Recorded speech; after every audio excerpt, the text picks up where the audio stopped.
आज मैं आप लोगों को बताने वाला हूँ प्रायद्वीपीय पठार और हिमालय पर्वत में अंतर। बिल्कुल बारीकी से समझेंगे, ये बहुत इजी होता है। चलिए सबसे पहले मैं इसको लिख लेता हूँ। जैसा कि आप लोग देख सकते हैं मैं इसको लिख लिया हूँ। चलिए इसे बारीकी से समझते हैं। तो सबसे पहले हम लोग प्रायद्वीपीय पठार समझेंगे। तो प्रायद्वीपीय पठार त्रिभुजाकार है। प्रायद्वीपीय पठार का अगर आपसे कोई पूछ दे कि प्रायद्वीपीय पठार कैसा है, तो आप लोग बता देना प्रायद्वीपीय पठार त्रिभुजाकार है, जिसका ऊंचाई 600 से 9 किलोमीटर है।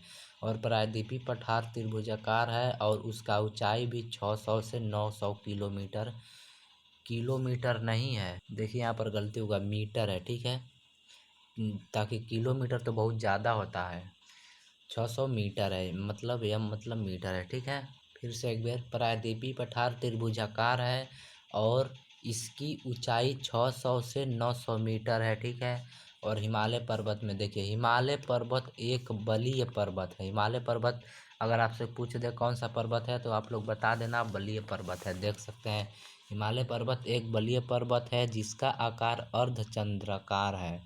अगर आपसे कोई पूछ दे हिमालय पर्वत का आकार कैसा है, तो आप लोग बता देना अर्धचंद्राकार है। और दूसरा नंबर पे आता है जबकि। प्रायद्वीपीय पदार्थ में जबकि पठार को सबसे प्राचीन भूखंड माना जाता है।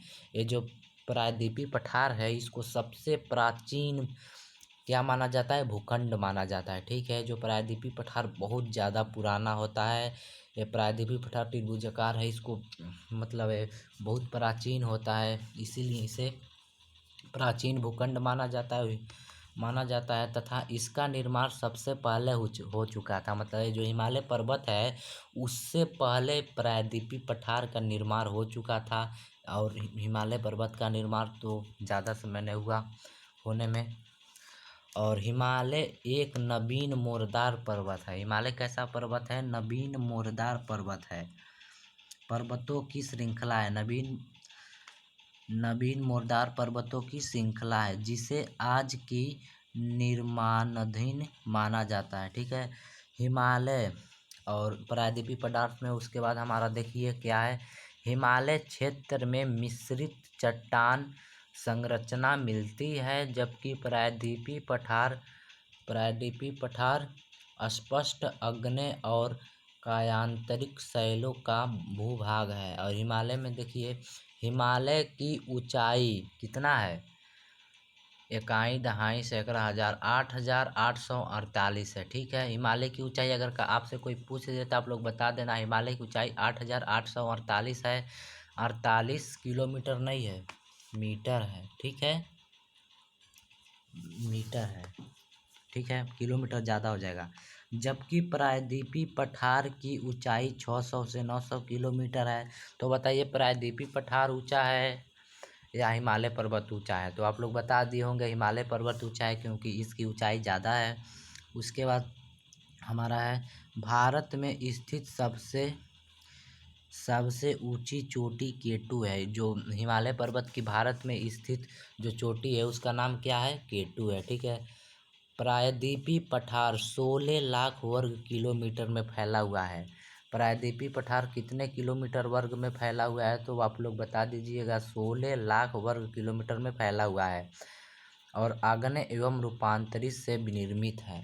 प्रायद्वीपीय पठार किससे किससे विनिर्मित है, बता देना आप लोग, आग्नेय और रूपांतरण से। उसके बाद हमारा है हिमालय से निम्न प्रकार की नदियाँ निकलती है। जो हिमालय होता है उसमें से बहुत निम्न प्रकार मतलब बहुत ज़्यादा नदियाँ निकली हुई हैं, जिसमें से गंगा नदी हो गया, मतलब बहुत नदियाँ निकलती है, जैसे गंगा, यमुना, शारदा, ब्यास, कोसी, गंडक, चंबल, गोदावरी आदि इतना नदी निकली हुई है।